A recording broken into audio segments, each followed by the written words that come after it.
Les épaules, c'est des fibres lentes, donc tu vas faire des longues séries et si possible en dégressif. Car on va venir travailler en 4 séries de 8 reps qui va être bien lourd pour choquer ton muscle.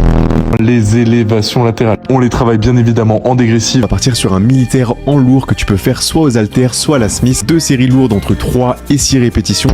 Alors, on fait quoi? Série longue ou courte pour les épaules? Je t'explique tout. Et avant tout, si t'aimes ce genre d'analyse, pense à t'abonner. Déjà, il faut comprendre que les muscles sont composés de 2 types de fibres musculaires. Les fibres lentes et les fibres rapides. Les premières sont principalement sollicitées lors d'efforts d'endurance, alors que les secondes sont plus utilisées lors d'efforts courts et intenses. Dans tes épaules, t'as une majorité de fibres lentes, entre 60 et 80% en fonction des gens. C'est pour cette raison que beaucoup nous conseillent de faire de longues séries dégressives aux épaules. Mais la réalité, c'est que ça a pas trop d'importance. Déjà, car que tu fasses 6 ou 25 répétitions, les 2 types de fibres seront travaillés. Tu mettras simplement un peu plus l'accent sur l'un ou sur l'autre. Mais surtout parce que même si les fibres rapides sont minoritaires, elles ont un potentiel de croissance plus élevé. Donc au final, il est tout aussi intéressant de les travailler. Finalement, ce qui va surtout déterminer ton nombre de répétitions, ça va être l'exercice que tu choisis. Sur des exercices avec peu de stabilité comme les élévations latérales, tu auras tout intérêt à utiliser une charge légère et des séries longues pour avoir une bonne exécution. Pour des exercices plus stables comme le développé militaire à la machine, tu vas pouvoir faire des séries plus courtes et plus intenses. Si tu veux plus d'analyses dans ce genre, j'en publie tous les jours sur mon compte. Pense t'abonner pour pas les rater.